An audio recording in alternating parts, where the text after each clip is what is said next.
Bonjour, dans cette vidéo, nous allons voir un exemple pratique qui va nous permettre de mieux comprendre la différence entre un thread noyau et un thread utilisateur.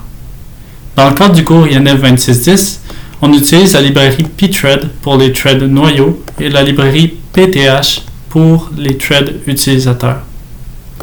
On a ici deux programmes qui font sensiblement la même chose. Prenons l'exemple du pthread. On crée un thread, dans ce cas-ci un thread noyau.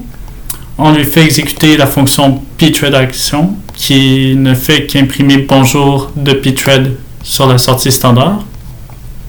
On attend la fin de ce thread noyau, puis on termine le programme.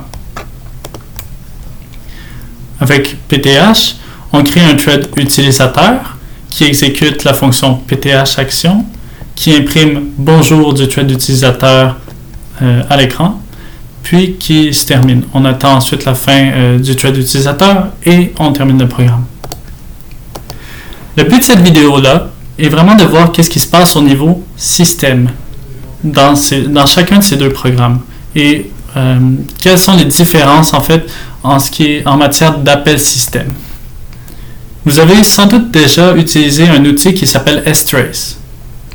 strace permet de lister, d'identifier en fait tous les appels système qui sont faits lors de l'exécution d'un programme. C'est cet outil que nous allons utiliser pour répondre à la question quelle est la différence entre un thread utilisateur et un thread noyau. J'ai déjà compilé les deux exécutables, donc pth pour le programme pth.c et pthread pour le programme pthread.c. Commençons par regarder ce qui se passe lors de l'exécution de pthread. On remarque ici quelque chose qui est très familier, un appel système clone. Jusqu'à présent dans le cours, on a vu clone comme l'appel système qui permettait de créer un processus. Cet appel système-là était appelé lorsque nous faisions un fork, qui est une fonction au niveau utilisateur. Par contre, ce qui est important à comprendre, c'est que fork fait un appel système clone, oui, mais configure cet appel système clone-là pour créer un processus puis permettre l'héritage de la table des descripteurs de fichiers, etc. Ici, si on regarde en détail l'appel clone, on voit ici clone thread. On peut alors déduire que cet appel système clone-là est fait pour créer un thread au niveau noyau. Donc, lorsque nous faisons ici un pthread create, rappelons-le que par défaut, supposons qu'ici, ce n'était seulement qu'un programme Hello World. Le programme est un processus et ce processus-là ne contient qu'un seul thread noyau qui exécute le programme. Tandis qu'ici, à la place de rester sur le thread principal qui exécute le programme, on dit « Ok, je vais créer un autre thread niveau noyau qui va exécuter cette partie-là du code. » Puis c'est le fait de dire, bon, je veux un nouveau thread noyau qui fait en sorte qu'on a un clone juste ici. Donc, ce thread-là va avoir un contexte d'exécution différent, va avoir une pile différente que celle du thread principal, du thread noyau principal. Si on regarde maintenant qu'est-ce qui se passe avec pth, c'est là que nous allons être capables de répondre à notre question. On ne voit aucun appel système clone.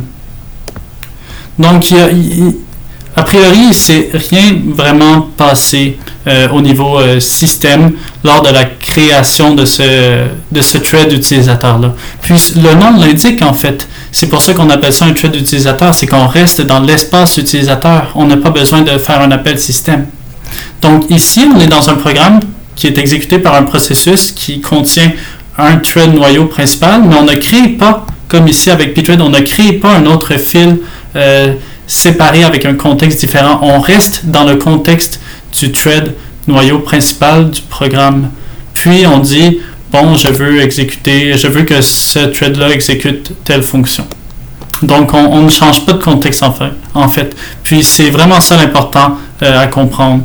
Je vous invite à vous faire, vous aussi, des programmes semblables pour bien regarder ce qui se passe au niveau système Ici, c'est vraiment juste une démonstration, mais l'important ici, c'est de comprendre qu'avec un thread d'utilisateur, on reste vraiment dans le contexte utilisateur et on ne crée pas en fait de nouveaux threads noyaux. On reste attaché au thread noyau principal dans ce cas-ci.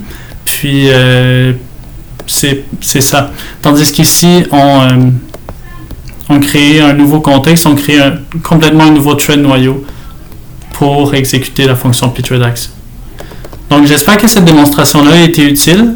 Puis je vous souhaite une bonne session.